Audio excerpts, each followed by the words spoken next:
Today I want to show you all how to make your very own homemade beeswax candles. This DIY is so simple and only requires 3 items to make it. First, you'll need beeswax, which you can get off Amazon or from your local beekeeper. If you're in the US, then you can find a local and certified beekeeper by searching the National Honey Board, and their website is honey.com/honey-locator. Or if you'd rather just order from Amazon, I'll have the link to the product I've used before in my Amazon storefront, which is linked in my bio. I also have everything I talk about in this video listed in one easy to find place with clickable links on my blog, thetattooedmama.com. Next, you'll need candle wicks. And third, you'll need a non-combustible container for your candle, which just means something that won't catch on fire.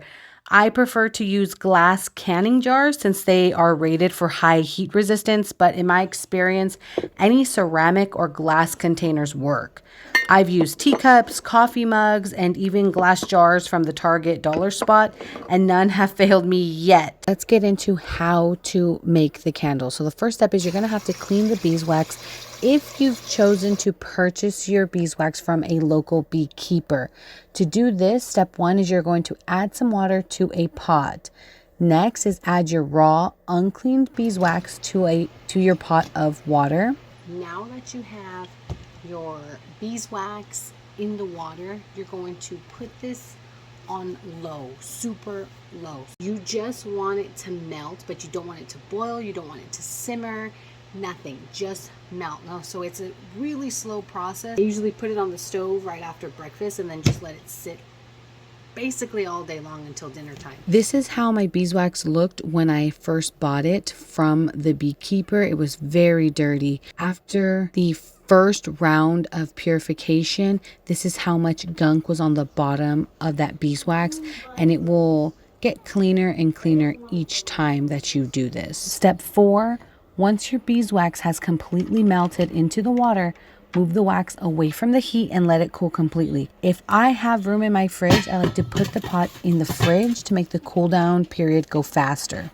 Once it has cooled, it should look something like this on top. It's going to be clean on the top, and then when you flip it over, that's the dirty side. So you can see it's really foggy. Now, I would still consider this, though, clean enough. So but it's all preference. So if you don't think that's clean enough, then scrape off that stuff. See that? You can just scrape that off and then put it for another round of cleaning until it's at your desired cleanliness.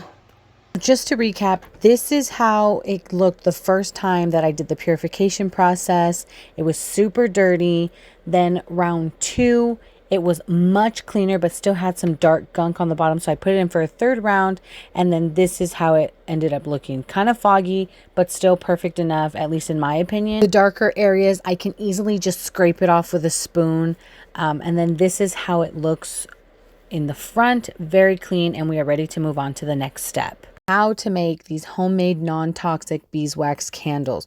We're going to melt the beeswax, the clean beeswax. If you have a double boiler, awesome. If you don't, you can make one by adding some water to a pot, putting a glass or metal bowl on top of that, and then just putting your beeswax ring inside of there.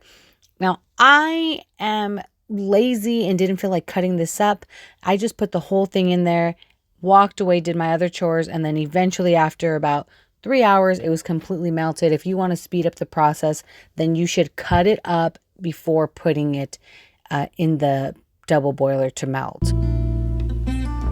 Next, you're going to add the wick. While the beeswax is melting, prepare your jars by adding the wicks. You can go about this a few ways. 1 is by hot gluing the wicks down. 2 is using candle wick stickies. Or 3, wrapping the wick around a pencil to keep it in place.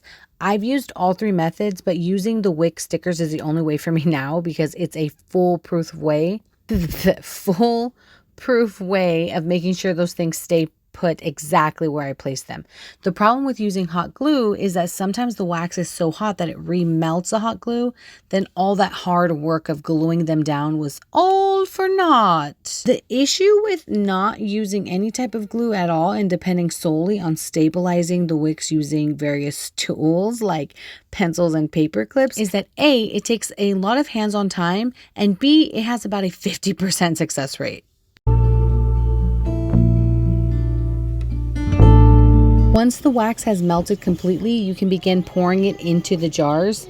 And although it's nice to have dedicated tools for each hobby, I don't. So you'll see me using one of our drinking cups to do this step, and it works perfectly fine. Next is to secure the wick. After the wax is poured into the jar, you might notice that the tops of the wicks don't want to stay where you put them.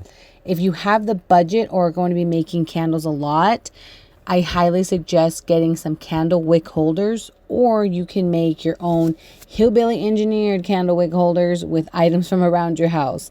My favorite things to use to keep the tips of the wicks in place are paper clips, binder clips, and pencils. As soon as the wax cools, you can start using these immediately. If you want to see more homemade DIYs like this one, consider subscribing, and I cannot wait to see you on the next one. Bye for now.